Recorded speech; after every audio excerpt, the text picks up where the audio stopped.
जो मुट्ठी बांधे आयासो हाथ पसारे जाएगा। एक दिन ऐसा आएगा, मन एक दिन ऐसा आएगा,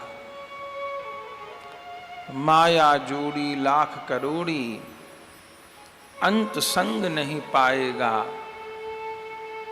जाको कहे सपूत तू अपनो अंत बांस सिर खाएगा।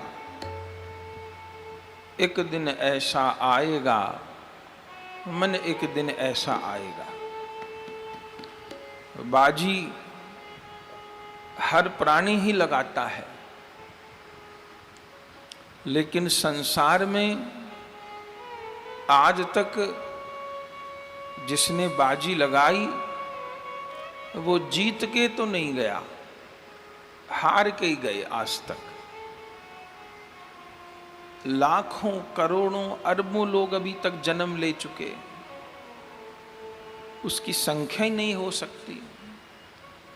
800 करोड़ लोग तो अभी धरती पे हैं वर्तमान में। करोड़ों लोग जन्म लेते हैं और रोज करोड़ों लोग मरते हैं, और ये क्रम अनादिकाल से चल रहा है। यहां तो सभी बाजी हार के ही गए। बाजी हारना किसको कहते हैं और जीतना किसको कहते हैं? जो अपना लगाया हुआ दाव भी जीत ले और औरों का दाव भी जीत ले। जितने पैसे लगाए थे उनको तो हासिल कर ही ले और भी हासिल कर ले, उसको जीतना कहते हैं। और ग्रहण तो कुछ कर नहीं पाया, जो दाव पे लगाया था अपने गांठ से और गंवा आया, उसको हारना कहते हैं। यहां संसार में सभी लोग बाजी हार के जाते हैं। कारण क्या है कि जीवन भर जो भी इकट्ठा करते हैं, रुपया पैसा सोना चांदी कपड़ा संबंध आदि, उसमें से एक रत्ती भर वस्तु नहीं ले जा पाते, तो फिर बाजी हार के ही गए। कुछ साथ ही नहीं ले जा पाए, कुछ भी साथ में, सब छोड़ के। जिन चीजों को बहुत मेहनत से कमाए इकट्ठा किए, पूरी जिंदगी जान दिए, सब बाजी हार के चल पड़े। जीत के कौन जाता है? जीत के भक्त जाता है। संसारी नहीं जीतता कभी, वो तो सदा ही हारता है। भक्त जीतता है। क्यों? क्योंकि भक्त जो भगवदीय संपत्ति कमाता है, आध्यात्मिक पूंजी कमाता है, उसको संग लेके जाता है। कोई अपना नाम जब किसी को छोड़ के नहीं जाता, कोई अपनी भक्ति किसी को छोड़ के नहीं जाता, कोई अपना वैराग्य, अपना ज्ञान, अपना प्रेम, अपना स्मरण वो नहीं छोड़ के जाए। कोई बाकी सब चीज छोड़ के जाए, तो फिर सच्ची संपत्ति क्या हुई? इस संसार की वस्तु सच्ची संपत्ति नहीं हुई। संसार ने जो दिया, संसार में जो कमाया, वो सच्ची संपत्ति नहीं। सच्ची संपत्ति तो वो है जो गुरु ने दी। गुरु प्रदत्त नाम सच्ची संपत्ति था। उस नाम जप करके कितना नाम कमा लिए। गुरु प्रदत्त मंत्र सच्ची संपत्ति था, उसको जप करके कितना मंत्र ग्रहण कर लिए। सच्ची संपत्ति गुरु का बताया स्मरण था, उस स्मरण को करके लीला राज्य की अनुभूति तक कर लिए। तो जगत की संपत्ति झूठी, चूंकि संग नहीं ले जा पाए, लेकिन हरि गुरु की संपत्ति सच्ची, जिसको हर कोई संग ले जा पाया। तो संसार में तो हर कोई बाजी हार के ही जाता है, कोई भी आज तक जीत के नहीं गया। रावण जैसे हार के गए। धराशायी रावण, कहीं सिर पड़े हैं, कहीं हाथ पड़े हैं, कहीं पैर पड़े हैं। देवी मंदोदरी सिर पीट के रो रही है, और रो के क्या कह रही है? कह रही है, अब तब सिर भुज जम्बुक खाही। जम्बुक कहते हैं गीदड़ को, सियार को। अब तब सिर भुज जम्बुक खाही, और राम विमुख यह अनुचित नाही। ये शब्द है मंदोदरी। आपके सिरों को, भुजाओं को सियार कुत्ता खा रहे हैं, लेकिन राम विमुख के साथ ये अनुचित नहीं है। राम विमुख यह अनुचित नाही। क्या क्या कहा? तो सभी हार के गए, लेकिन एक भक्त ऐसा है जो जीत के ही जाता है, और दोनों पक्षों में जीत के जाता है। यदि साधना पूर्ण हो गई तब तो कहने ही क्या, लीला में प्रवेश ही प्राप्त हो जाएगा, सदा सदा को जन्म मरण के चक्र से छूट ही जाएगा। तो यदि साधना पूर्ण हो गई तब तो जीत ही गया, क्योंकि भगवत धाम में उसको प्रवेश मिलेगा, सेवा की प्राप्ति होगी। और यदि साधना पूर्ण नहीं भी हुई, कहीं अटक गया, तो भी एक बात पक्की है, भगवान के ही वचन है श्रीमद् भगवत गीता में, एक बात पक्की है, साधना पूर्ण नहीं भी हुई तो अगले जन्म में मनुष्य देह ही मिलेगी, सज्जन सतसंगी परिवार में जन्म होगा, संत सद्गुरु समय से मिल जाएंगे, समय से साधना प्रारंभ हो जाएगी, पवित्र हृदय मिलेगा, पवित्र शरीर मिलेगा, अभाव नहीं मिलेंगे, अगला जन्म बढ़िया से निकलेगा, फिर साधना को आगे बढ़ाएगा। तो दोनों परिस्थिति में भक्त बाजी जीत लेता है। मीराबाई ठाकुर को यही कह रही थी कि बाजी खेलूं, चौसर खेलूं, पिय संग। पर बात यह है वो और किसी के साथ नहीं खेली। हम मनुष्य तो जाने किस किस के साथ दाव लगाए रहते हैं। दाव क्या है? दाव यही है कि मैंने इसके साथ अब ये किया, अब ये मेरे साथ ये करेगा, मैंने इसके साथ अब ये किया और ये मेरे साथ अब ये करेगा। नहीं किया तो नाराजगी, कर दिया तो ठीक, ज्यादा कर दिया तो राग, कम कर दिया तो द्वेष। भाई यही चक्कर चलता ही रहता है, सारी जिंदगी खत्म ही नहीं होता कभी। लेकिन मीराबाई कहती हैं, चौसर खेलूं पिय संग, अब बाजी राखूं जी। मैंने अपने को ही बाजी पे रख दिया। और निर्णय क्या है? बोले हारी तो मैं पिय की। यदि मैं इस खेल में हार गई तो मैं श्याम सुंदर की, हारी तो मैं पिय की, और जीती तो मेरो पिय। मैं हार गई तो मैं श्याम सुंदर की, और अब मैं जीत गई तो श्याम सुंदर मेरे। इससे बढ़िया खेल तो क्या होगा? ये खेल तो हर वैष्णव खेल है, हर भक्त को खेलना चाहिए। तो मीराबाई यही खेल प्रभु के साथ खेल रही थी और प्रभु तो उनको प्रत्यक्ष थे। उनको सेवा में जाने पे जो सुख मिला, तो बाजी खेलो, उन्होंने खेल खेला। अब उनके कमरे में तो सदा ठाकुर जी विराज रहे हैं, उनको तो भगवान सदा प्रत्यक्ष प्रभु खेलें, वार्ता करें, भोग लगावें। मीराबाई रात को चौसर बिछा लें और एक गद्दी पे ठाकुर जी को एक तरफ खुद बैठ जाएं और चौसर खेलें। अब जब तक गिरधर को नींद ना आवे तब तक खेलेंगे। वहां तो सब काम गिरधर की इच्छा से ही होता है।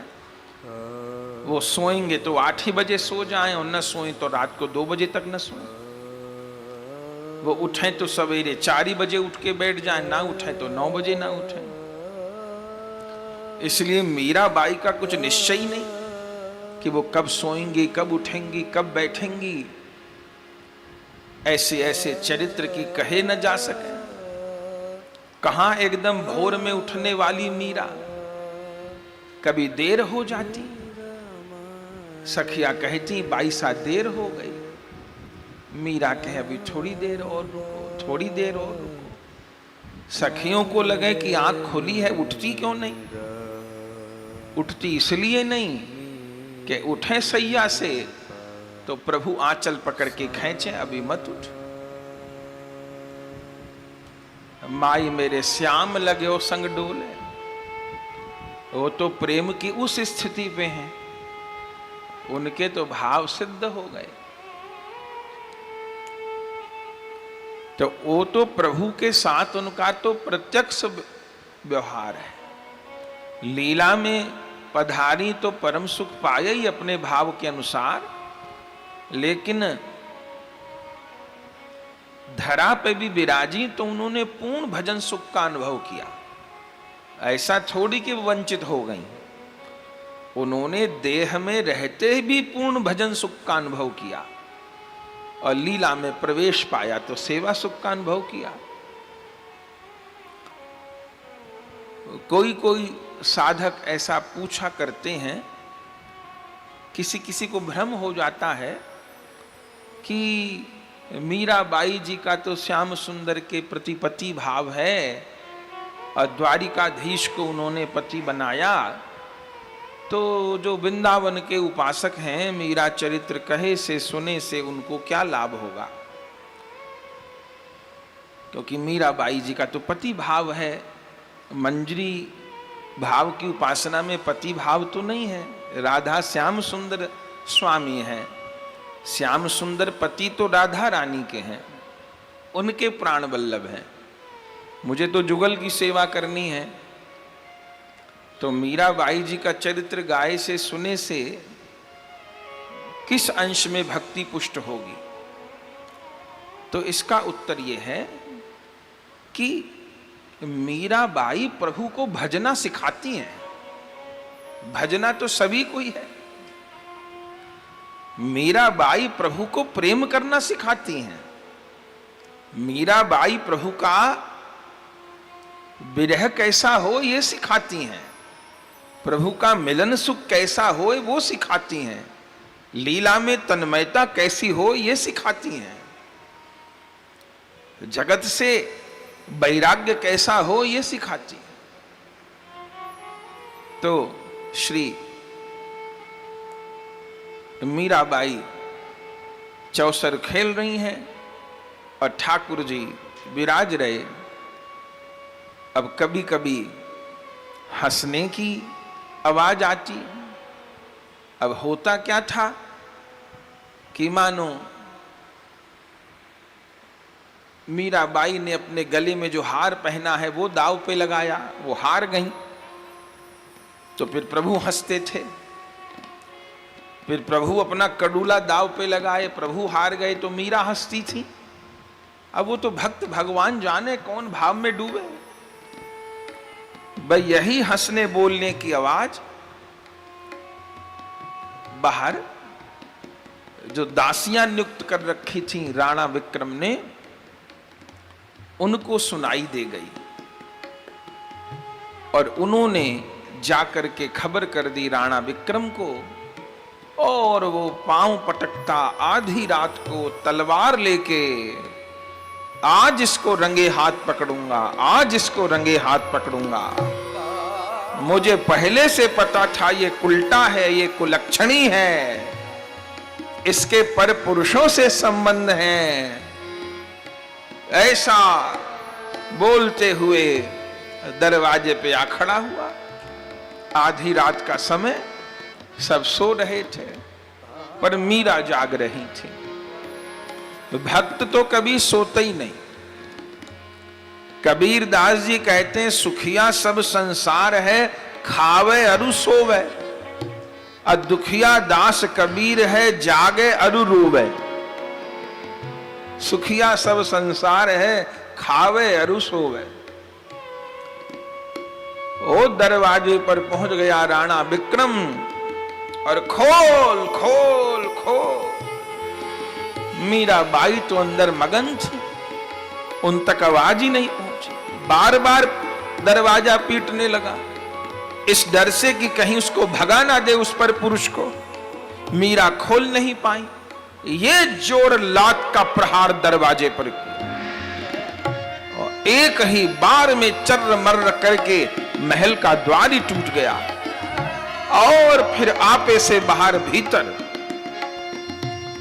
इधर देखे उधर देखे। और ठाकुर जी क्या करते? मीरा जब अकेले होती तो प्रत्यक्ष होते, और जैसे कोई दूसरा आवे तो मूर्ति बन जा। तो राणा को भगवान प्रत्यक्ष तो दिखाई दिए नहीं, उसको तो गिरधर गोपाल की प्रतिमा दिखाई दी जो आसन पे थी। अब वो तो पागल की तरह पूरे महल में घूमे और कहे मीराबाई को, बता कहां है, बता कहां है वो परपुरुष, बता कहां है वो परपुरुष। मुझे पहले से पता था तू कुलक्षणी है, तू कुलटा है, आज तुझे रंगे हाथों पकड़ा, बता वो कहां है। मीराबाई कहे कौन? बोले वही परपुरुष जिससे तू हंस हंस के बात करती थी आधी रात को। मीराबाई ने कहा, मेरे महल में परपुरुष नहीं, मेरे महल में तो परम पुरुष है। मैंने परपुरुष से यारी नहीं की, मैंने तो परम पुरुष से यारी की है। पर उसे कहां समझ आवे?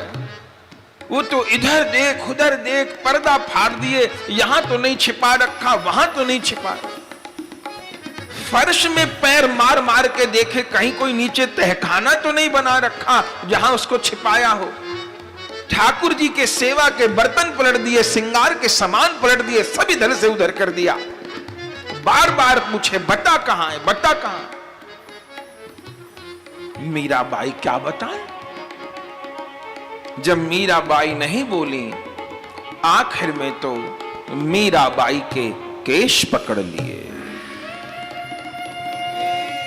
और केश पकड़ करके घसीटने लगा। बता बता कहां है वो परपुरुष, कहां है वो परपुरुष। मीराबाई क्या कहे? लात घूंसा के प्रहार कर रहा है। सब सखियां आ गई, पैर पकड़ लिए राणा विक्रम के, छोड़ दो छोड़ दो छोड़ दो। केश पकड़ के घसीट रहा है। आखिर में जैसे हाथ पर ध्यान गया तो ऐसा लगा जैसे मीरा के केश न पकड़े और नाग पकड़े हुए हो। छोड़ दिए केशों को। फिर मीरा सामने, अभी भी बता दे न तो मार डालूंगा। मीरा तो नाम जप करते विराजमान, सो तलवार उठाई और मीराबाई के ऊपर चले। पर ये क्या हुआ? वो मीराबाई पर तलवार चलाई, शरीर के आर पार हो गई, पर मीराबाई का तो एक रोम भी भंग नहीं हुआ। शरीर में तलवार ऐसे पार हो गई जैसे कोई जल में तलवार चलावे तो जल न काटा जा सके, जैसे कोई हवा में तलवार चलाए तो हवा न काटी जा सके। एक बार नहीं, 2 बार, 3 बार, 4 बार, 5 बार, जाने कितनी बार शरीर पे प्रहार किया, पर मीराबाई तो हरि मेरे जीवन प्राण आधार, यही गाती हुई मगन हो गई। आखिर में तो हाथ से तलवार छूट गई। ये पापनी है, डाकिनी है, शाकनी है, जाने क्या क्या कहते हुए वो तो चला गया। अब तो दासियों ने मीराबाई के चरण पकड़ लिए और जोर जोर रोने लगी और कहा, बाई सा अब बस, अब सीमा हो गई, अब हम एक दिन भी यहां चित्तौड़गढ़ में नहीं रहेंगे, अब बहुत हुआ। आपकी सहन शक्ति अनंत हो सकती है, लेकिन हमारी सहन शक्ति अनंत नहीं है। अब हम आपकी एक बात नहीं मानेंगी, न ठाकुर सेवा करेंगी, न कोई काम करेंगी। अब चलना होगा यहां से, अब इन दुष्टों के बीच नहीं रहना। सब दासी हट करने लग गई। मीराबाई विचार करने लगूं कि क्या करूं। दासियों से कहती हैं, देखो बहनों, मैंने कभी भी कोई भी काम अपने मनमुखी ढंग से नहीं किया। एक सूत्र है साधना का, वो सबको ध्यान रखना चाहिए, बहुत काम का है। सूत्र ये है कि जो साधक है वो स्वतंत्र नहीं है, और जो स्वतंत्र है वो साधक नहीं। जो साधक है वो स्वतंत्र नहीं है, और जो स्वतंत्र है वो साधक नहीं। वो साधक कैसा? मुझे ये अच्छा लगता है, मैंने ये कर लिया, मुझे वो अच्छा लगता है, मैंने वो कर लिया, है ना। साधना कभी मनमुखी नहीं होती, साधना सदैव गुरुमुखी होती है, आचार्यमुखी होती है। स्वच्छंदता का कोई स्थान नहीं है साधना में। ये स्वच्छंदता और स्वतंत्रता ने तो जन्म बिगाड़ दिए। साधना सदैव गुरुमुखी होती है, मनमुखी नहीं होती। आचार्य अनुगत्य में होती है, गुरु अनुगत्य में होती है। इसलिए तो गुरु शरणागति है। गुरु शरणागति केवल गुरुदेव की ही शरणागति नहीं होती, गुरु शरणागति एक संप्रदाय की शरणागति होती है, एक आचार्य परंपरा की शरणागति होती है। अब इस परंपरा का अनुगत्य लेकर के आगे बढ़ना है। मनमुखी उपासना नहीं होती, मंत्र माला भावना उपासना सब गुरुमुखी होती है। अपने मन से निर्णय नहीं किया जाता। तो जो साधक है वो स्वतंत्र नहीं हो सकता, और जो स्वतंत्र है, जो छुट्टा घूम रहा है, वो साधक नहीं। संसार में भी तो ऐसा है कि एक अच्छी पतिव्रता स्त्री कभी स्वतंत्र नहीं घूम सकती कि ये तो मेरे से बंदिश है, बताओ आज मेरा मन किया मैं उस पड़ोसी के साथ में बाजार घूमे आई, आज मन किया तो मैं उस पड़ोसी के साथ बाजार घूमे आई, आज मन किया तो मैं उसके यहां चली गई।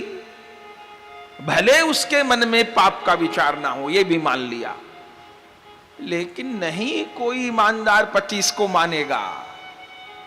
अब वो कहे कि ये तो आजादी पे अंकुश है जी मेरा, अरे राम, महिला पे अत्याचार हो गया। मेरा मन था एक दिन उसके साथ चली जाऊं, एक दिन उसके साथ चली जाऊं। अरे यही करना था तो ब्याह करने की क्या जरूरत थी, यही करती रहती। तो संसार में भी एक ब्याहता स्त्री किसी भी गली मोहल्ले के आदमी के साथ नहीं घूमने लग जाती। उसको संसार बुरा मानता है।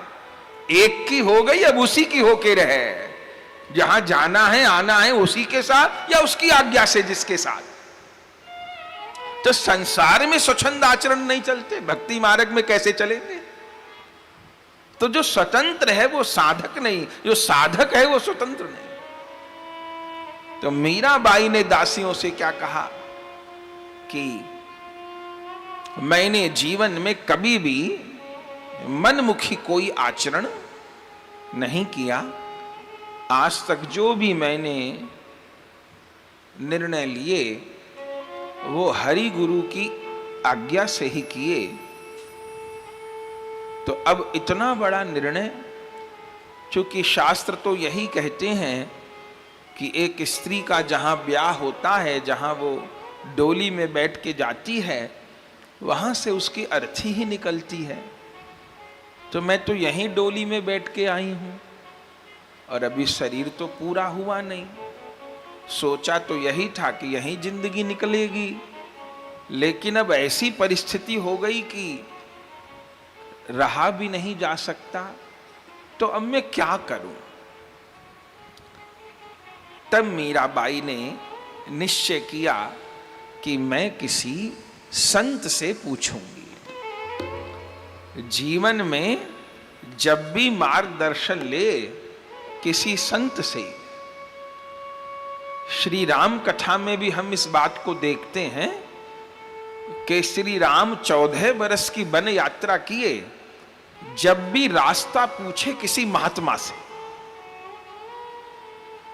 पहली बात तो ये कि श्री राम को रास्ते नहीं पता कि चित्रकूट का रास्ता क्या है और प्रयाग का रास्ता क्या है। आप देखिए कहां कहां रास्ता, भरद्वाज जी से रास्ता पूछते हैं, आगे चलते हैं तो वाल्मीकि जी से रास्ता पूछते हैं। चलो भरद्वाज जी और वाल्मीकि जी से पूछा, यहां तक भी ठीक। वो शबरी से रास्ता पूछते हैं, अब आगे कहां जाओ? लक्ष्मण जी भी चकित होते हैं, एक कुटिया में रहने वाली महिला, इसको क्या पता कि कौन रास्ता कहां जा रहा है? कोई शबरी रास्ता बताएगी बूढ़ी औरत? लेकिन भगवान कहते हैं लक्ष्मण, जीवन में जब रास्ता पूछना संत से ही पूछना। संसारी तो ऐसा रास्ता बता देगा जिसमें उसका कोई स्वार्थ पूरा हो रहा। सही रास्ता तो संत ही बताएगा। तो श्री सबरी जी से रास्ता पूछा और सबरी जी ने बता दिया। रास्ता क्या बता दिया, आगे जो जो होने वाला है वो बता दिया। पंपा सरहु जाहु रघुराई, तहां होए सुग्रीव मिताई। कही कथा सकल बिलो, रावण के संहार तक की बात बता दी। ऐसे होगा, फिर ऐसे होगा, फिर ऐसे होगा, फिर ऐसे होगा। लक्ष्मण जी कहे ये क्या बता रही है? आगे पंपा सरोवर पड़ेगा, फिर ऋषयमुख पर्वत पड़ेगा, फिर सुग्रीव से मित्रता होगी, फिर हनुमान जी मिलेंगे, फिर वानरों की सहायता मिलेगी, फिर वानर खोज करेंगे सीता जी की, फिर समुद्र पे सेतु बनाओगे, फिर रावण का संहार करोगे। ये क्या कहने लगी? चलो जो राम कथा हो चुकी वो बता दे तो अचंबा नहीं, जो लीला अभी हुई नहीं उसको भी बता रही है, ये कैसे संभव है? तब श्री राम ने कहा, लक्ष्मण मेरा नाम जपते जपते गुरु कृपा से इसको मेरी समस्त लीलाओं की अनुभूति होने लगी। जो मैंने किया वो भी जानती है, जो करने वाला हूं वो भी जानती। नाम के द्वारा इसके हृदय में रूप का, लीला का, धाम का प्रकाश हो गया। तो जब भी रास्ता पूछा श्री राम ने संत से ही पूछा।